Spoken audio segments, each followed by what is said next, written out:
la gestion administrative qui consiste au renouvellement de ce qu'on va appeler documents du véhicule, la gestion logistique, voire la disponibilité, la gestion des capacités et la disponibilité de tous les véhicules.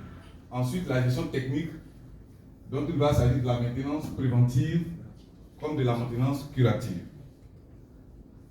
La gestion des flottes automobiles a pour but 1.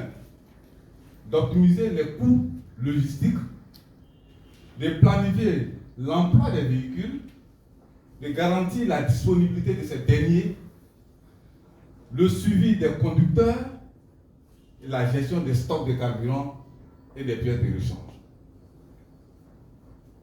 Donc, quand vous êtes gestionnaire des flottes automobiles, votre premier souci, c'est d'optimiser les coûts logistiques, c'est-à-dire effectuer des réparations de qualité à moindre coût dans un délai raisonnable.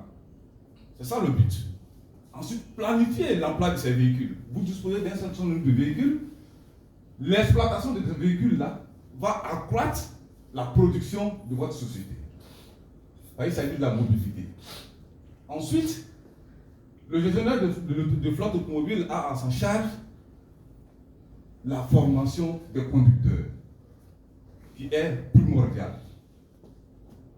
Comme le dit le gestionnaire de flotte, quelqu'un qui connaît le minimum de matériel roulant pourra en tirer le maximum de profit de ce matériel. Donc il est primordial, lorsque vous arrivez à la tête d'un parc automobile, de penser à la formation de vos conducteurs. Ensuite, il y a la gestion des stocks de carburant et des pièces de rechange. Et je vais profiter de cette occasion pour apporter un additif tout à l'heure en ce qui concerne est-ce que vous avez la possibilité à travers e-garage de faire la comparaison des prix.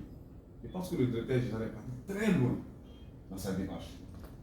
Il a dit, quand on a vu tout à l'heure son cercle de mise en conformité ou de mise en relation avec les autres, mais il a bien prévu dedans l'assistance technique. Qu'est-ce que c'est réellement? Nous en avons discuté avant de venir. Qu'est-ce que c'est réellement? Quand vous avez un devis, que vous êtes trop fan de votre véhicule automobile, vous avez la possibilité de laisser le réparateur et de contacter un assistant technique en ligne. Lui, il est expert automobile, il est du domaine, c'est un gestionnaire du parc, il est mécanicien, mais il n'est pas réparateur. C'est ça la différence. Quand vous décidez d'embrasser le métier en tant qu'assistant technique dans l'aide à la réparation, vous n'avez plus le droit d'avoir un garage.